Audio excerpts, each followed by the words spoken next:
에스겔 말씀 오늘부터 에스겔 그 설교 말씀이 오늘부터 이제 몇 달 동안 한 2달 넘게 이제 시작이 될 거예요. 중간에 또 다른 말씀이 이제 있겠지만은 오늘 설교 제목은 듣지 아니하는 자의 결말입니다. 자, 그러면 제목부터 보면서 어떻게 해야 되는 게 느껴지죠? 뭐가 깨달아져요?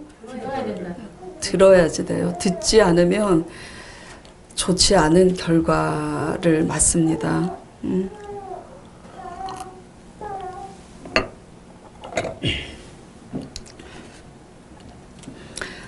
듣지 아니하는 자의 결말이라는 주제를 가지고 오늘 이제 여러분에게 말씀을 드리고자 하는데 잘 깨달으시기 바랍니다.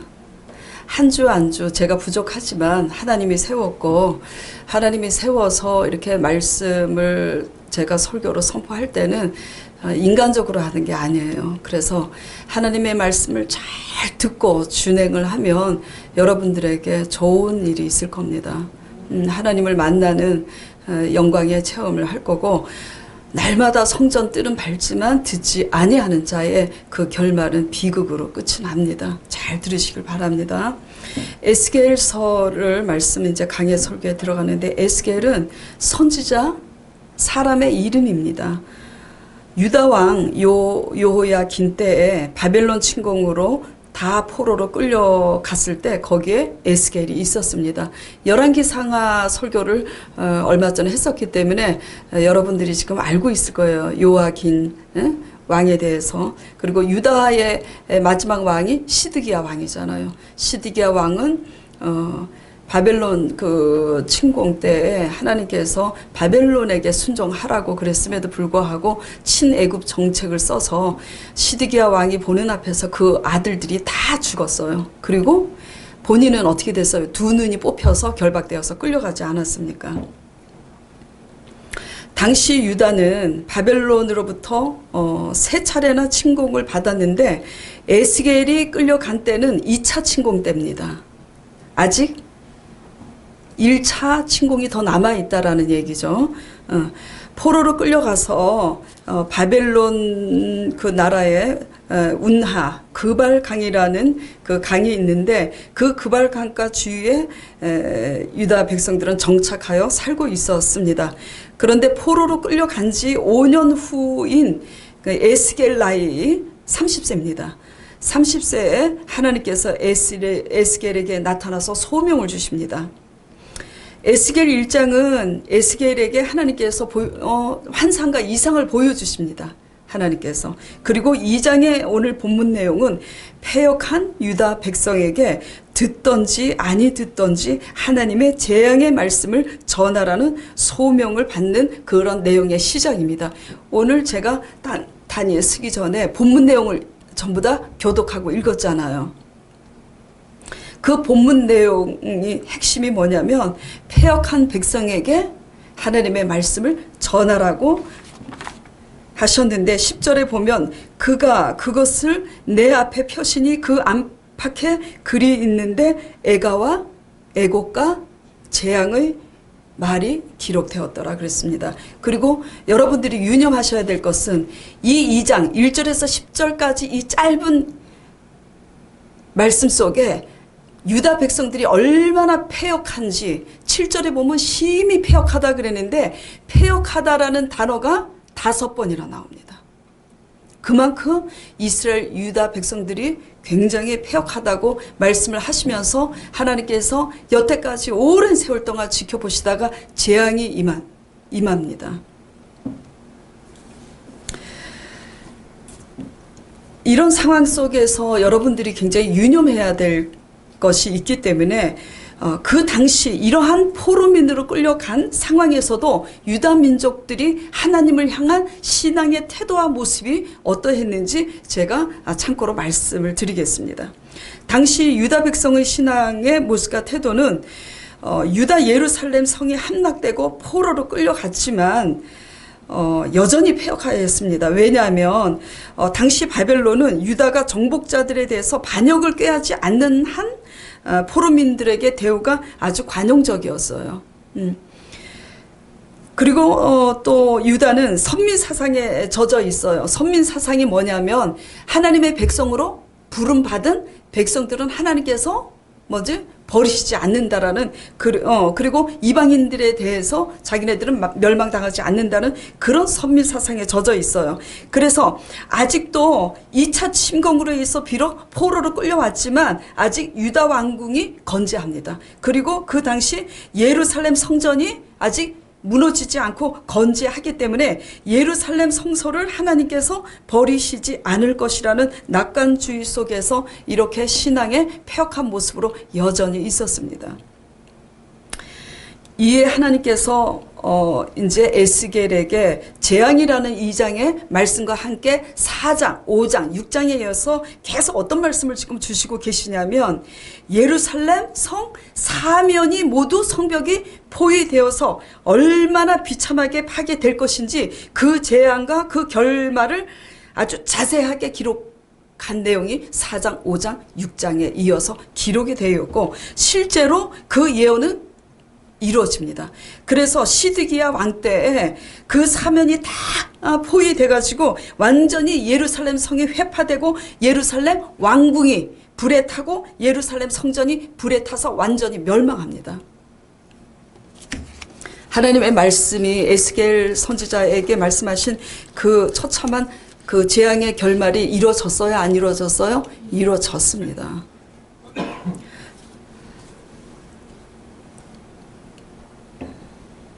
포로 기간 5년 동안을 아버지께서 잠잠히 지켜보시다가 또 바벨론에 침공 당하기까지 요아긴 왕 때 징조를 구하라 하시면서 친애굽 정책 쓰지 말라고 하나님께서 분명히 하셨어요? 안 하셨어요? 하셨어요. 그런데 순종하지 않았기 때문에 바벨론으로 끌려온 겁니다. 하나님의 말씀을 듣지 아니하는 자의 결말은 처참한 비극으로 끝이 납니다. 여러분은 신앙의 열심만 치우쳐서 내가 열심히 무언가를 했기 때문에 하나님께 구원을 받고 복 받을 거라는 그런 망상과 착각을 버리고 하나님 말씀에 내 생각과 내 감정을 버리고 하나님 말씀에 귀를 기울이는 여러분 되시길 바랍니다. 이 모든 상황과 이러한 유대 민족의 태도 때문에 더욱더 준엄한 재앙의 심판이 지금 선포되고 있는 겁니다. 그렇기 때문에 우리가 먼저 오늘 이 에스겔 말씀의 시작점에 있어서 이 지금 어떤 상황인지 제가 말씀 드림에 있어서 우리가 먼저 알아야 될 것은 첫째, 하나님의 말씀을 하나님의 관점에서 듣는 법을 배워야 됩니다. 하나님의 말씀을 누구 관점에서요? 근데 대부분의 사람들이 내 관점에서 말씀을 봅니다. 병이 들었을 때도 여러 가지로 인해서 병이 들 수가 있어요. 평상시 너무나 체력을 소진시킬 만큼 무리하게 과도하게 일을 해서 병이 날 수도 있어요. 그리고 마귀와 귀신의 역사로 병이 날 수도 있고 하나님께서 치셔서 하나님의 징계로 병이 날 수도 있어요. 무슨 얘기냐면은 하나님의 말씀을 잘 묵상하고 들으면은 내 병의 원인이 무엇 때문인지를 깨닫게 됩니다. 근데 무조건 이게 귀신의 역사라고 생각하고 자기 잘못은 하나도 없는 것처럼 여기고 날마다 병마야 물러가라 마귀야 물러가라 한다고 병이 낫는 게 아닙니다. 평상시 하나님의 말씀을 듣지 아니하는 자의 결말이 이렇게 처참한 만큼 평상시에 하나님의 말씀을 하나님의 관점에서 듣는 법을 우리는 배워야지 해요. 그렇게 되지 않으면 우리는 우리의 신앙 태도는 내 관점과 내 기준에서 망상과 착각을 가지고 살아갈 수밖에 없어요. 왜 그러면 유다 백성들이 평상시 하나님의 말씀을 하나님의 관점에서 듣지 배우지 않았을까요? 하나님의 말씀에는 관심이 없었기 때문이에요. 하나님에 대해서 열심히 예루살렘 성전들을 밟으면서 열심히 종교생활 했잖아요. 근데 왜 말씀을 이렇게 듣지 않죠? 하나님 말씀에 관심이 없고 어디에 관심이 있기 때문이에요?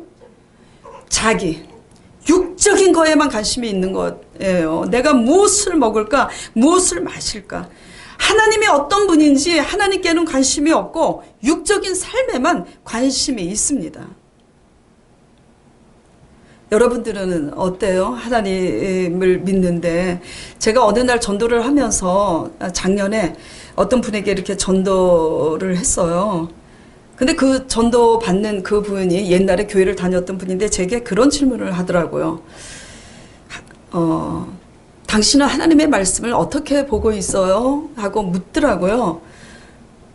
그래서 제가 뭐라고 대답을 했냐면 저는 정말 하나님의 말씀을 하나님이 어떤 분인지 그게 너무 궁금하기 때문에 그거 연구하려고 날마다 봅니다. 그러니까 그분이 쇼크를 받더라고요. 왜냐하면 자기네들은 하나님의 말씀을 이렇게 본다는 거예요. 예전에 다녔을 때 하나님의 말씀을 통해서 아버지께서 병을 고치고 아버지께서 오병이의 기적을 행하지 않습니까? 그렇죠? 떡과 빵과 치료도 나오고 그러니까 복받기 위해서 하나님의 말씀을 보면서 하나님에 대해서 열심히 이렇게 섬기면 하나님께서 나에게 무엇을 줄까? 그렇게 본다는 거예요. 그래서 제가 그랬어요. 물론 하나님은 복의 근원이 되셔서 복을 주십니다만 하나님을 올바로 알고 하나님께 우리를 맞춰가는 법을 배워야지 그런 신앙으로 믿었다면 우리한테 누구를 맞추는 거예요? 우리 자신한테 하나님을 맞추는 거잖아요. 그런 식으로 평생을 믿어봤자 하나님의 복을 받지 못합니다. 제가 그런 얘기를 했어요. 이게 무슨 얘기냐면 하나님의 말씀에 관심이 없으면서도 우리가 열심히 교회를 다니는 것은 뭐죠? 동기와 목적이 다른 목적을 가지고 열심히 다니는 거예요. 육적인 삶에 관심을 가지고 다닙니다. 여러분들은 이러한 내 신앙의 태도와 관심으로 살고 있다면 이 시간 회개하시기 바랍니다. 굉장히 중요해요. 그 다음에 하나님 말씀을 묵상해도 또 자기 관점에서 육적인 삶에 관심이 있는 이상 하나님의 말씀을 하나님을 알기 위해서 보겠습니까? 아니에요. 자기의 뜻을 관철시키고 자기의 문제가 해결되기 위해서 볼 뿐입니다. 그래서 우리가 너무나 하나님을 믿노라 하면서도 우리가 육적인 본능적인 그런 삶, 안목의 정력, 육신의 정력에 관심을 가지고 자기 중심적으로 말씀을 묵상한다면 하나님의 관점에서 우리가 말씀을 보고 배울 수가 없습니다. 근데 이게 왜 이렇게 중요하냐면 하나님의 관점에서 말씀을 보지 못하고 내가 육신의 정력과 안목의 정력, 육신적인 삶에만 관심을 가지고 내 중심에서 말씀을 본다면 어떤 일이 생기냐면 하나님의 성령의 인도함 속에서 바른 깨달음이 없고요. 바른 조명과 바른 인도함을 받을 수가 없습니다. 자, 오늘 본문 말씀 에스겔서 2장 1절 2절 말씀을 다시 한번 자세히 보도록 하겠습니다. 자, 읽어볼게요. 그가 같이 읽겠습니다. 그가 내게 이르되 인자야 일어서라 내가 내게 말하리라 하시며 말씀하실 때 그 신이 내게 임하사 나를 일으켜 세우기로. 자, 말씀하실 때 뭐가 임했다고요? 그 신이 누구 신입니까? 하나님의 신, 성령입니다. 성령. 그 말씀을 하실 때 그 하나님의 성령이 에스겔에게 임하사 에스겔을 일으켜 세우시니 그 패역하고 그 얼굴이 뻔뻔하고 그 마음이 강팍한 자들에게 이 에스겔이 더 강하고 담대한 그 믿음으로 그들에게 나아갈 수 있었던 겁니다. 무슨 말씀이냐면 하나님의 말씀이라고 다 말씀이 아니라 하나님의 말씀 그 위에 하나님의 성령의 조명이 있어야만이 하나님의 말씀을 성령으로 깨달아서 성령님의 깨달음으로 말미암아 그 갑절의 영광과 권능을 가지고 말씀을 선포할 때에 그 말씀이 살아서 운동력이 있습니다. 그 말씀을 받는 자에게는 축복이고 그 말씀을 받지 않는 자에게는 실제로 그 선지자가 선포한 대로 저주가 임하는 축복과 저주 둘 중에 하나로 임하는 겁니다. 가짜 선지자들이 전할 때에는 아무 일도 일어나지 않습니다. 축복도 일어나지 않고 저주도 일어나지 않아요. 이와 같이 말씀을 받는 자의 사역이 하나님의 신의 성령이 임하여서 그렇게 전해야 하는 것처럼 말씀을 받는 자도 마찬가지입니다. 하나님의 말씀을 받을 때 내 속에 내 생각이 가득 차가지고 자기 중심에서 말씀을 받는다면 하나님의 성령의 조명을 받을 수가 없습니다. 말씀을 하나님 앞에 쓰임받는 게 다를 뿐이에요. 하나님께서 에스겔 선지자, 예레미야 선지자, 엘리야 선지자, 저같이 또 저도 이렇게 목회자가 될 줄은 꿈에도 생각하지 못했습니다. 저는 무식하게 짝이 없었어요. 무식하게 짝이 없었기 때문에 이런 나같이 무식한 자를 하나님께서 이렇게 교회를 세워서 담임 목회자로 쓸 줄은 정말 꿈에도 생각을 하지 못했어요.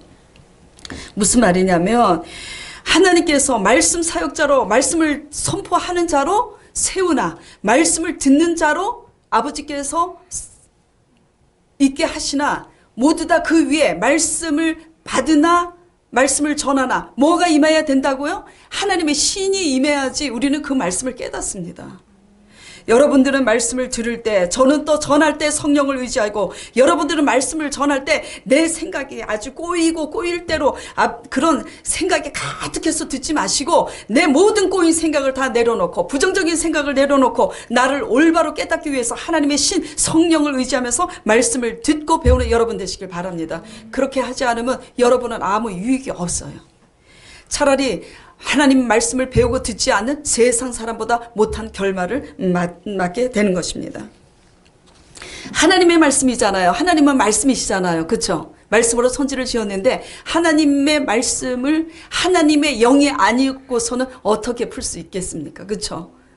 하나님의 영으로만 하나님의 말씀을 풀 수 있고 하나님의 성령으로만 하나님의 말씀을 우리는 깨달을 수가 있습니다. 자, 요한복음 14장 26절 다 같이 한번 프로젝트 보면서 읽어보시기 바랍니다. 시작. 보혜사 곧 아버지께서 내 이름으로 보내실 성령 그가 너희에게 모든 것을 가르치시고 내가 너희에게 말한 모든 것을 생각나게 하시리라.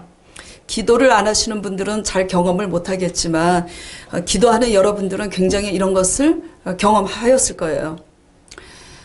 기도를 할 때는 우리가 이런 깨달은 것을 가지고 기도를 하지만 기도를 계속 심취해서 하다 보면 전혀 내 의지로 깨닫지 못할 지혜를 아버지께서 주실 때가 있습니다. 그리고 전혀 생각하지 못한 하나님의 성령의 음성을 들을 때도 있어요. 이것이 뭐냐면 보혜사 성령님이십니다. 하나님의 거룩한 영이세요. 보혜사는 한문으로 보호할 보자, 은혜의 자, 스승사자입니다. 그래서 성령님께서 우리를 보호해 주시고 은혜를 주시고 가르쳐 주신다는 말씀이에요. 성령님의 조명이 없이는 우리는 깨닫지 못합니다.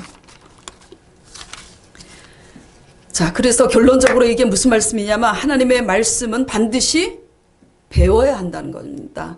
주일날만 성전뜰 딱 밟고 가는 분들은 지금 많이 찔리기를 바라면서 지금 말씀 전합니다. 하나님의 말씀은 반드시 배워야 돼요. 이 하나님 믿는 자들은 이것이 선택사항입니까? 선택사항이 아니에요. 필수 사항입니다. 이건 하나님의 명령이에요. 우리가 육신적으로 살아갈 때 이 땅에서 육신을 입고 살아가는데 일주일에 밥 한 끼 먹고 삽니까? 안 해요. 마찬가지예요. 육신을 위해서 하루에 삼시세끼 밥을 먹는 것처럼 우리의 영혼의 양식, 우리가 변화받기 위해서는 날마다 아버지의 말씀을 묵상해야 되는데 그러지 않잖아요. 예수 그리스도께서 십자가에 죽으시고 하나님께서 살리사 부활하시고 승천하실 때 제자들에게 무엇을 전하고 올라가셨어요? 때를 얻든지 못 얻든지 전도하라고 그러고 모든 족속으로 제자 삼으라고 당부하시고 명령하시고 올라가셨습니다.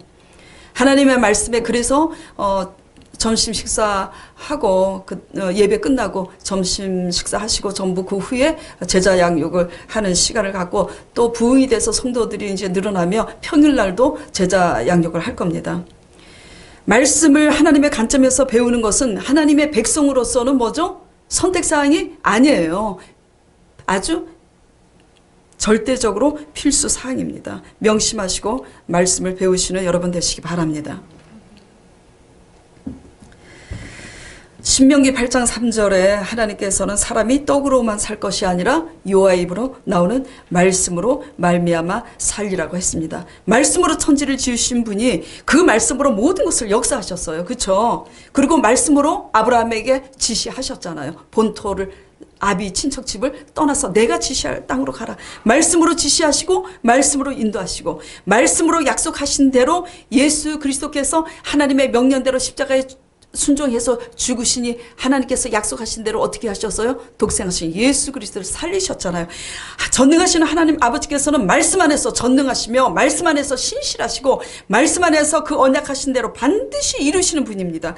그렇기 때문에 하나님의 말씀을 우리 영혼이 잘 되기 위해서는 날마다 말씀을 묵상하고 하나님의 관점에서 배우고 말씀을 묵상하는 우리가 되어야 할 것입니다. 그리고 하나님의 말씀을 들어야지 믿음이 생깁니다.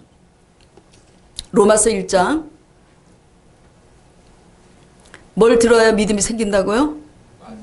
일주일에 한 번 와서 제 설교만 딱 듣고 가면은 막 세상적으로 살다가 또 마찬가지예요. 평생 그렇게 다녀도. 자, 로마서 1장 16절 17절 같이 봉독해 보도록 하겠습니다.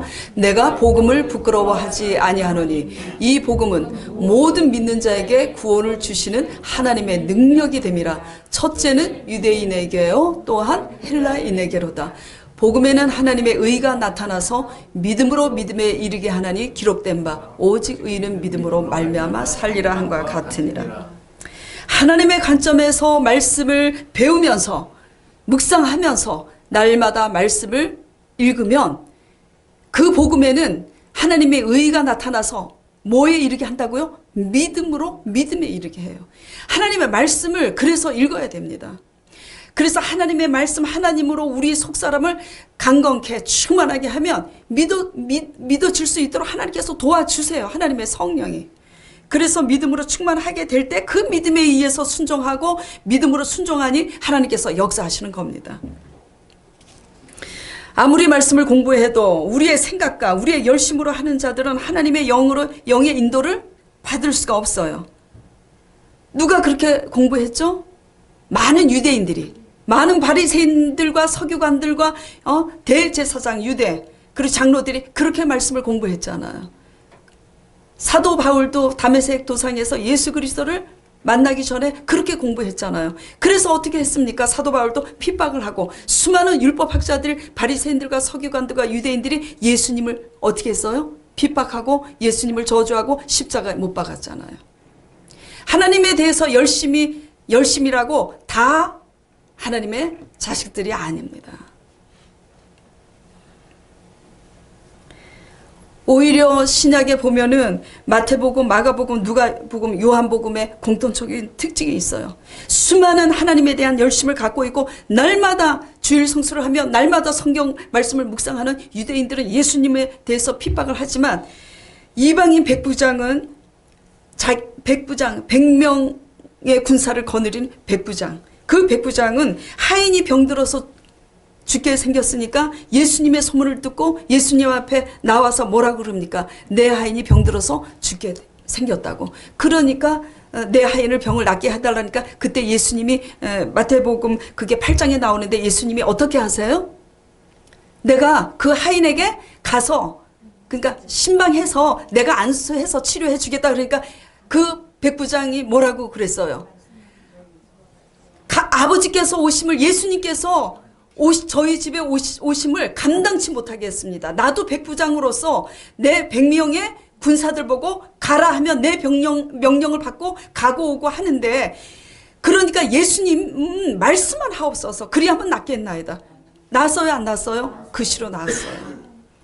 뭡니까? 이방인 백부장은 그렇게 말씀을 날마다 묵상을 하고 날마다 예루살렘 성전에 모여서 수요예배, 철야예배, 무슨 예배, 새벽예배, 주일예배 드리지 않는데 이 이방인 백부장은 왜 그렇게 믿음이 있었죠?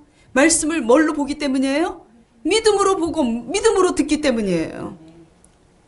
그러니까 말씀만 하옵소서 그러잖아요.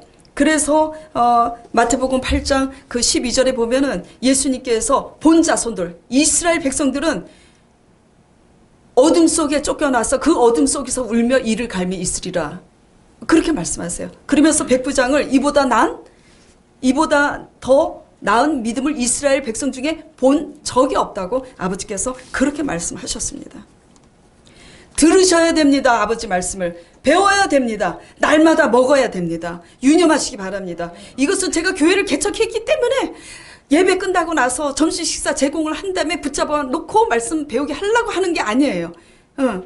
하나님의 백성은 영혼으로 거듭나야 되기 때문에 하나님의 말씀을 들어야 됩니다.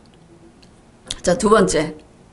자, 그렇기 때문에 이제 곧 말씀 제자 양육 안 받는 분들은 받게 될 줄 믿습니다. 믿습니다. 자, 두 번째, 하나님 말씀 안에서 변화를 받아야 됩니다. 말씀만 평생 배우고만 앉아 있는데 변화는 하나도 안 돼. 그러니까 율법학자들, 바리새인과 서기관들, 유대인들이 예수님을 왜 십자가에 못 박았어요? 날마다 말씀은 배우지만 변화가 안 되니까 그렇게 하잖아요. 그렇죠? 믿음이 없고 변화가 안 되니까. 두 번째 중요한 것은 말씀 안에서 변화를 받아야 돼요. 유다가 2차 침공으로 징계를 받았으나 그럼에도 불구하고 여전히 예루살렘 성전은 무너지지 않을 것이라고 믿고 있고 선민인 우리들을 아버지께서 회복시킬 것이라고 믿고 있잖아요. 그런 낙관주의에 지금 빠져 있잖아요. 그런데 어떻게 됐어요? 그들의 기대대로 하셨어요, 하나님이? 아니에요. 그들이 낙관하고 있고 믿고 있었던 그 망상과 착각에서 깨어나게 하시기 위해서 그들이 우상시하는 예루살렘 성전을 아버지께서 불에 타서 완전히 그렇게 파괴했습니다. 왕궁도 마찬가지고. 지금 우리는 어떤가요? 2차 침공이 임했던 거, 그리고 아직 3차, 그래서 결국 3차 침공으로 예루살렘 왕궁과 사면 모든 성읍과 초토화가 됐잖아요. 예루살렘 성전은 불에 타고. 우리는 지금 어떤가요? 우리 현 주소가 하나님의 징계 속에서 하나님께서 말씀하셨는데 우리가 순종하지 못하고 있는 그 징계 속에서 있다면 우리는 지금 어떤 것을 인식해야 되죠? 변화받아야 될 당면성을 인식해야 됩니다. 막연하게 믿으면 바로 얼마 되지 않아서 반드시 그때가 옵니다. 반드시 그때가 와요. 저는 제자 사역을 14년 넘게 하면서 저는 정말 이것을 정말 항상 봤습니다. 하나님의 말씀을 듣지 않고 자기중심적으로 생활하는 자의 결말을 너무너무 봤어요. 강전도사도 제 옆에서 그것을 많이 봤습니다. 하나님의 말씀은 어떤 역할을 하냐면 하나님의 모든 말씀은 우리의 죄를 깨닫게 하는 역할을 해요. 그래서 말씀을 날마다 보면 정죄감에 사로잡혀요. 깨달아서 회개했는데 회개해서 달라진 줄 알았는데 달라지지 않고 또 사모해서 말씀을 보면 죄투성인 거예요. 변화는 우리의 힘과 한계로는 변화되지 않습니다. 다만 아까도 하나님의 관점에서 하나님의 성령을 의지하면서 말씀을 배워야 하는 것처럼 우리가 말씀을 공부하는 이유는 우리가 말씀 앞에서 하나님이 어떤 분인가 이렇게 살라고 이 땅에 태어나게 했는데 우리 멋대로 살았구나. 그래서 깨닫고 회개할 때 누구를 의지하고 회개해야 돼요? 회개해도 달라지지 않습니다. 그게 우리의 한계예요. 어느 선까지 달라지는 그것이 있겠지만 우리 의지와 신념으로 달라지지 않는 한계가 있습니다.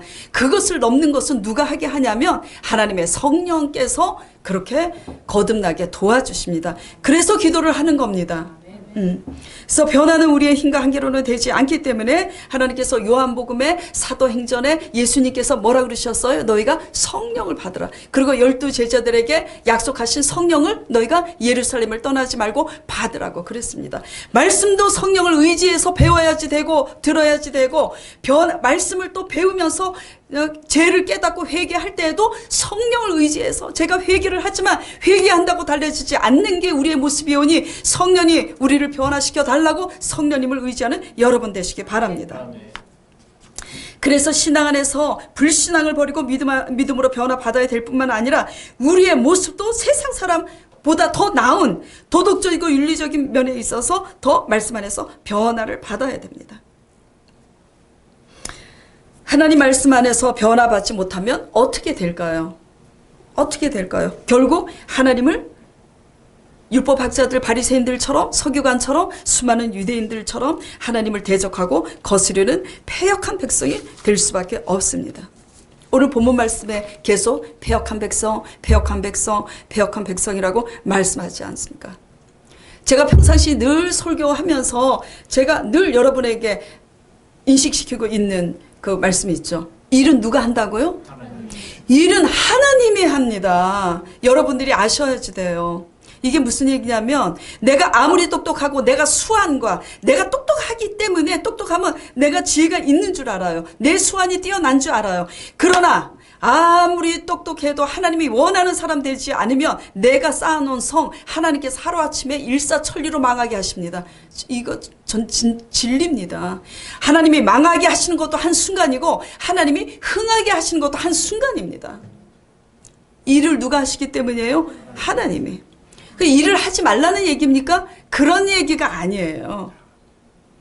하나님을 믿음으로 의지할 때 하나님은 우리가 할 수 없는 우리 한계를 넘어서 일을 하십니다. 그렇게 일을 하셨을 때 그 안에서 우리가 일을 해야 되는데 하나님을 의지하지 않고 하나님의 인도함을 받지 못하고 우리가 먼저 하나님보다 나서서 묻지도 않고 따지지도 않고 발등에 떨어진 불 끄기 위해서 내 힘으로 살지 않습니까? 그것이 불신앙이에요. 그것이 불신앙입니다. 예를 들어서 창세기에 이삭 알죠? 이삭.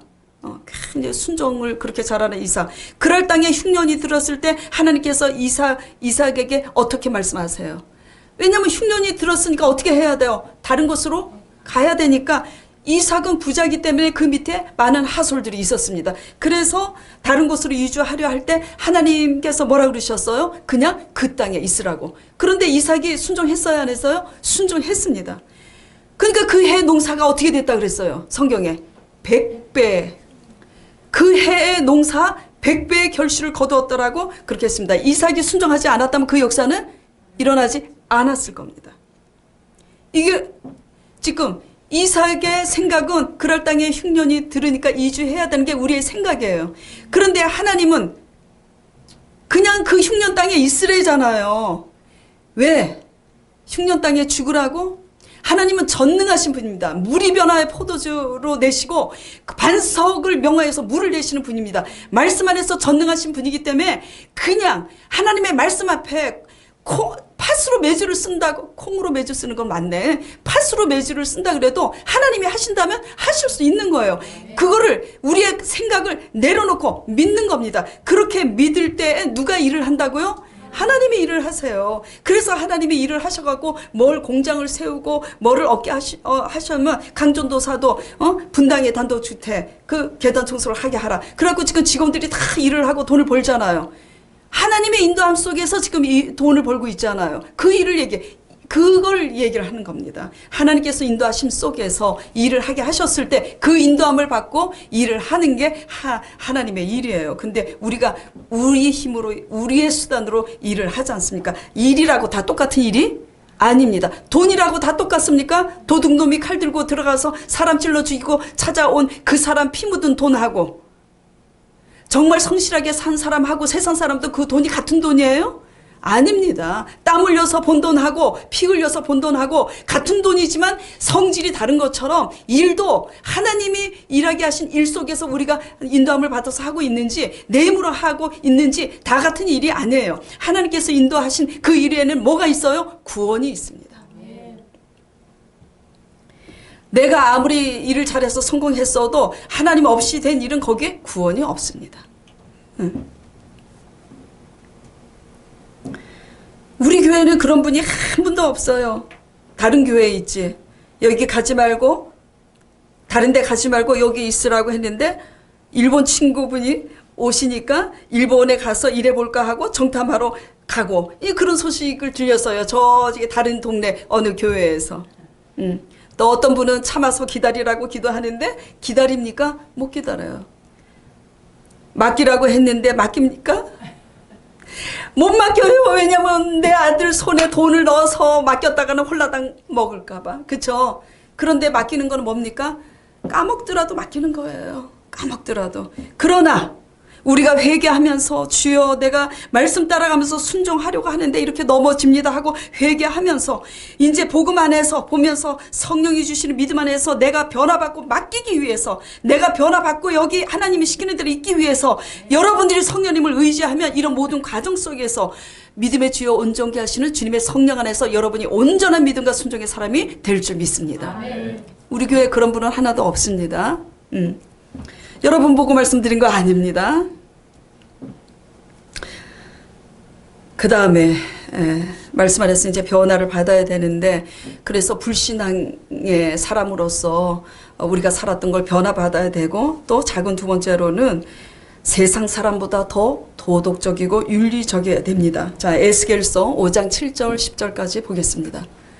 자, 같이 봉독해 보도록 하겠습니다. 그러므로 나 주 여호와가 말하노라. 너희 요란함이 너희를 둘러있는 이방인보다 더하여 내 율례를 행치 아니하며 내 규례를 지키지 아니하고 너희를 둘러있는 이방인의 규례대로 행치 아니하였느니라.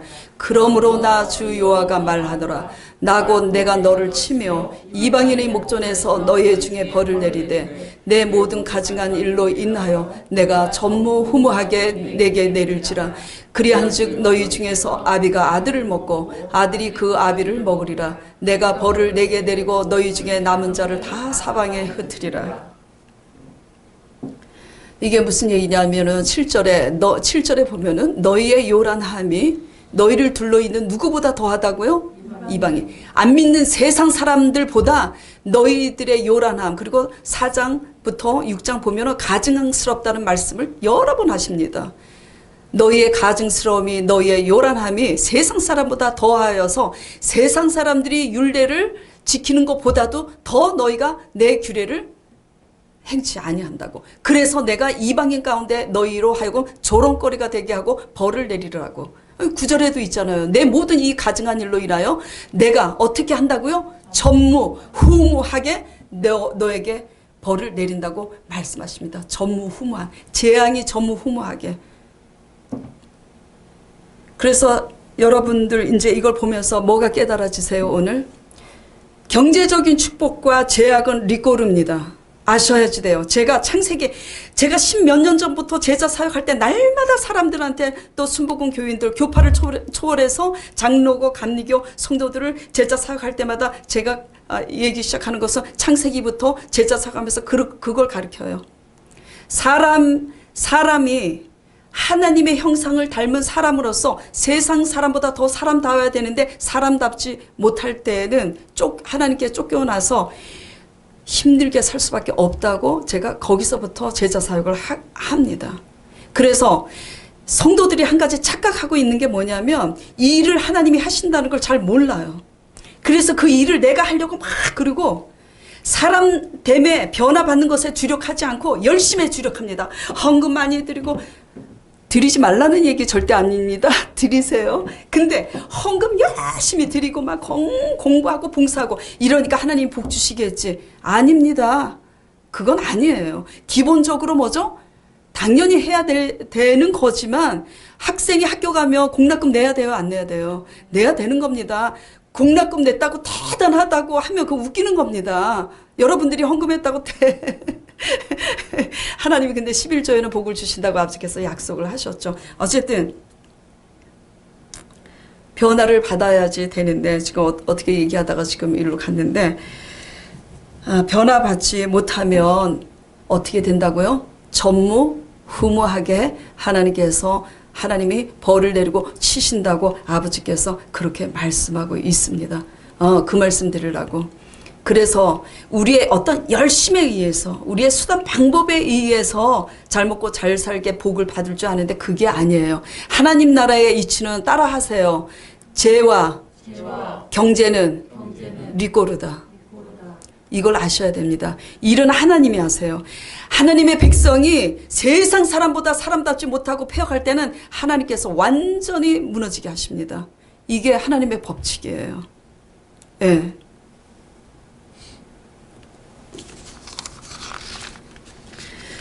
하나님께서 성경을 보면은 성경에 온통 무엇으로 가득합니까? 표적, 이적과 기사로 가득합니다. 그렇죠?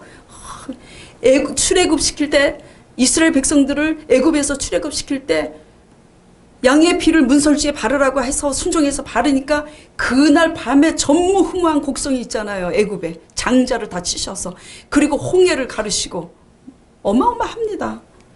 하나님께서 왜 이러한 표적과 기사를 행합니까? 하나님을 믿게 하려고. 근데 믿습니까? 못 믿어요. 그리고 예수 그리스도께서 오셔서 사역을 합니다. 전도하고 가르치고 병 고쳐요. 병 고치는 사역. 3대 사역이잖아요. 병을 고쳐요. 왜 병을 고치세요? 신학교에서 교수님이 이걸 물어보니까 왜 병을 고치냐고 그러니까 병든 자니까 저기 뭐야 아프니까 병 고친다 그러니까 교수님이 웃으시는데 물론 병 고쳐서 행복하게 하시려고 저기 하시겠지만 예수님이 오셔서 병 고치는 그 역사는 육신이 죽을 병이 들린 사람이 병에서 고침을 받아야 이 땅에서 또 자기 수명까지 다하고 살잖아요. 죽을 육체도 하나님께서 일으키셨거늘 이와 같이 죄로 인해서 죽을 영혼도 회개시켜서 영생으로 들어가게 구원시키심을 메시아됨을 보여주시려고 치유 역사하시는 겁니다. 그런데 수많은 믿는 자들이 어떻게 믿어요? 병 고치니까 그냥 병만 고치려고 예수님 쫓아가고, 빵 주시고 오병이어의 기적 해가니까 빵 달라고 막 쫓아가고 그렇습니다. 그게 뭐냐면 표적 신앙이고 육신적인 신앙이고 더 깊이 신학적으로 표현하면 그것이 영적인 음행이라는 겁니다. 그렇게 믿으면 아니 되옵니다. 그렇게 믿으면.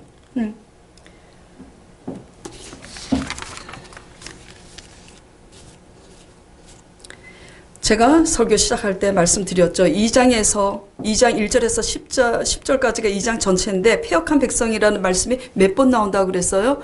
5번. 쉬어보세요. 5번 나옵니다.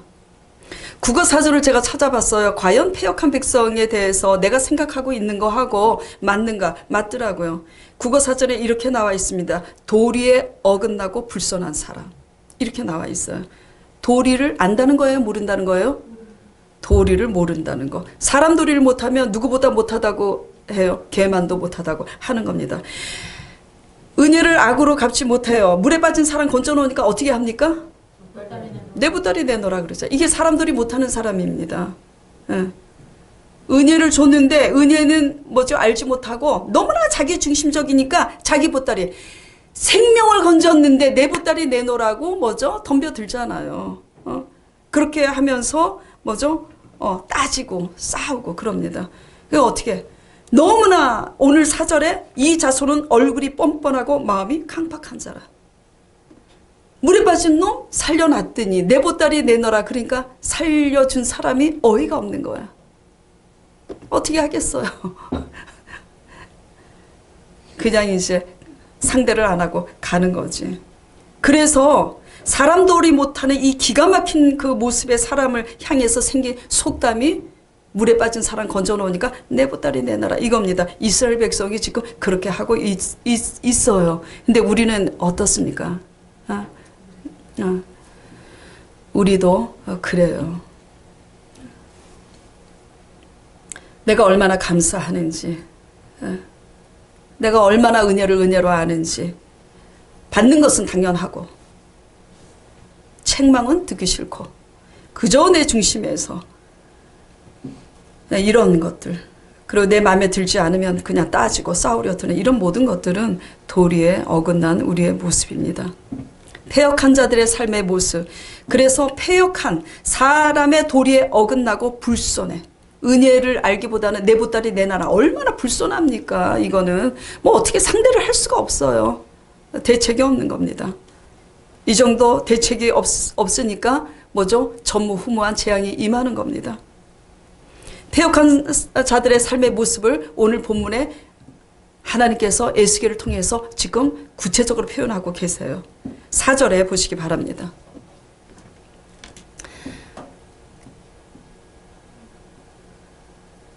자, 4절에 이 자손은 시작. 이 자손은 얼굴이 뻔뻔하고 마음이 강팍한 자라. 자, 여기까지만요. 이거예요. 자, 물에 빠진 사람 건져놨더니 내 보따리 내놔라. 이거 얼굴이 뻔뻔합니까? 아닙니까? 뻔뻔한 거예요. 지금 내가 뭘 잘못하고 있는지 모르는 겁니다. 왜냐하면 그 정도로 뭐죠? 그 사람의 속사람이 타락할 대로 타락해 있는 거예요. 그러니까 에스겔 선지자에게 5절에 뭐라고 그럽니까? 그들은 패역한 족속이라 듣든지 아니 듣든지 그들 가운데 전하라고 지금 말씀하고 계세요. 그리고 2장 7절에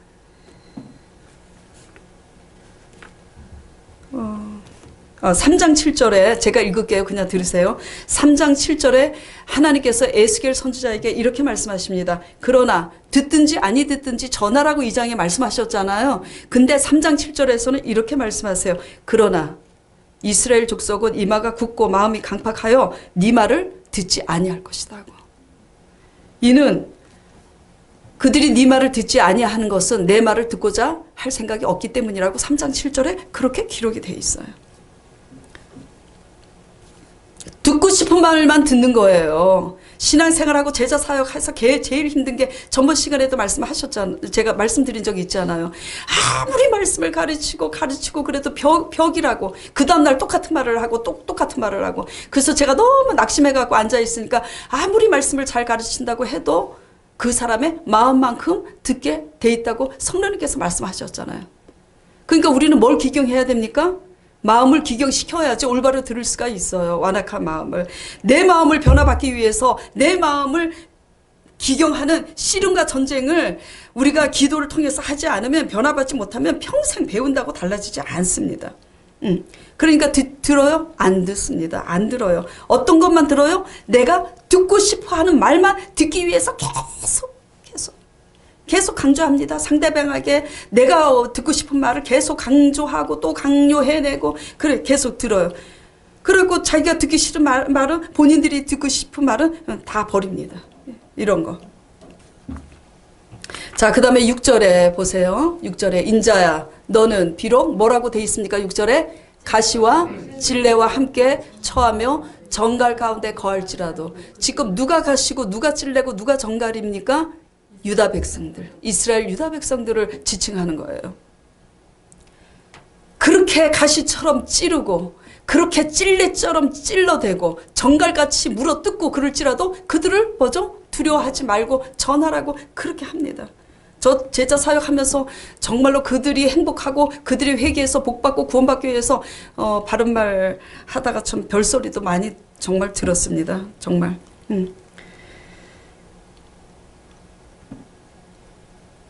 왜 그렇습니까? 사람 도리를 못하기 때문에 은혜는 모르고 날마다 가시처럼 구는 겁니다. 날마다 찔러대는 겁니다. 날마다 정갈처럼 물어뜯습니다. 이게 사역자의 고난 사역입니다. 예레미야의 사역이고. 듣습니까? 안 들어요. 안 들으니까 찌르지. 듣는 사람은 찌를 필요가 없어요. 대체로 불순종하고 안 듣는 사람들이 이렇게 찌르고 찔레처럼 하고 정갈처럼 물고 그렇습니다. 나는 그런 사람이 아닌가 돌아보시기 바랍니다. 7절에 뭐라고 돼 있어요? 그래서 그들은 심히 패역한 자라고. 듣든지 아니 듣든지 너는 전하라고. 그래 뭘 전합니까? 10절에 내 안팎에 안과 밖으로 글이 있는데 애가와 애곡과 슬픔 그리고 재앙의 말이 기록되었더라. 그래서 그 재앙이 임하는 겁니다. 그래서 4장, 5장, 6장에 보면은 계속 반복된 말씀이 있어요.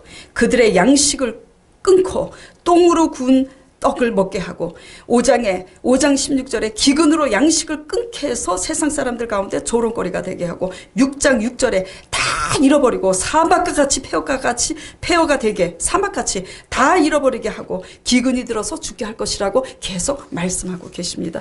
잘 들으시기 바랍니다. 우리가 아무리 똑똑하고 우리가 아무리 수완이 뛰어나도 우리가 성을 쌓아도 하나님 말씀 앞에서 하나님의 말씀을 듣고 변화받지 못하면 그래서 세상 사람보다 더 못한 사람 도리를 못한 패역한 사람의 모습으로서 있을 때 하나님께서는 어느 순간에 이 모든 것을 한순간에 다 날리시는 하나님이심을 여러분들이 아시길 바랍니다.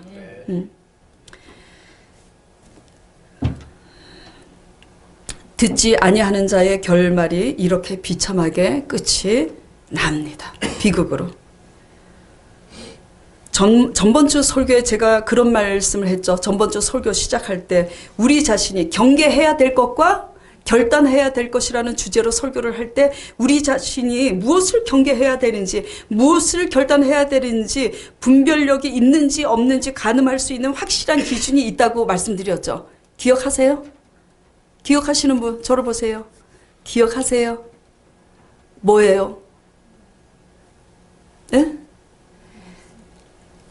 마음이 각각 우리 각 사람의 마음 상태고 말을 내가 잘 듣는 편인지 안 듣는 편인지 이게 뭐죠? 분별력이 있다 없다의 기준이라고 말씀드렸잖아요. 기억나세요?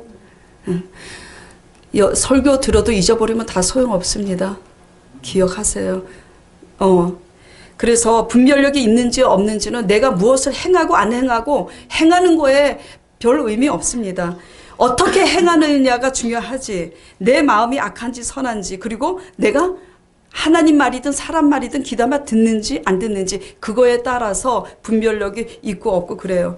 반드시 하나님의 말씀을 하나님의 관점에서 배우고 깨닫고 회개함으로써 성령을 의지해 마음을 새롭게 변화를 받아 새 사람이 돼서 우리는 이렇게 듣지 않는 자의 그 결말을 비극을 맞이하는 여러분 되지 않기를 바랍니다. 지금 이 말씀이 에스겔 말씀이 이게 왜 지금 전해지고 있는 거예요? 이렇게 이스라엘 백성들처럼 이렇게 하나님의 말씀을 평상시 듣지 않고 사람 되지 않을 때 믿음의 사람 되지 않고 세상 사람보다 못할 때는 이렇게 된다고 지금 뭐죠? 이렇게 지금 말씀하고 계시는 거예요. 이거는 실제입니다. 실제예요. 그래서 평상시 기회가 있을 때 여러분들은 하나님의 말씀을 하나님의 관점에서 잘 배우고 그리고 내가 뭘 잘못하는지 죄를 깨닫고 변화받는 우리가 되시길 바랍니다. 자, 오늘 이 말씀 생각하면서 우리 자신을 돌아보며 잠시 말씀에 대한 응답으로 한 목소리로 기도하도록 하겠습니다. 하나님 아버지 주님 듣지 아니하는 자의 비극은 이루 말할 수 없는 아버지께서 여러 번 기회를 주시지만 1차, 2차, 3차 진국으로 완전히 멸망하는 것처럼 하나님의 징계의 사인이 있음에도 우리가 변화되어야 될 당면성을 깨닫지 못하고 더 큰 징계를 아버지 받고 그러고도 마음이 강팍해져서 깨닫지 못할 때는 어마어마한 전무후무한 하나님의 징계를 아버지 받고 가장 큰 징계는 우리가 구원받지 못하고 우리가 저 어둠에 아버지 가는 것 아니겠습니까? 주여 우리의 영혼들을 구원하여 주시옵시고 이 땅의 것으로 말미암아 우리 마음이 너무나 미혹당하고 그 유혹의 구습을 따라 가지 아니하고 하나님 말씀 안에서 새롭게 변화를 받아서 날마다 하나님의 신의 성령 속에서 거룩함으로 변화를 받아 하나님의 살아계심을 나타내고 우리의 영혼이 잘된 같이 범사가 잘되고 강건한 복 이 땅에 또 기업의 복도 받을 수 있도록 이들을 축복하여 주시옵소서. 성령 하나님을 의지하며 예수 그리스도 이름으로 기도드리옵나이다. 아멘.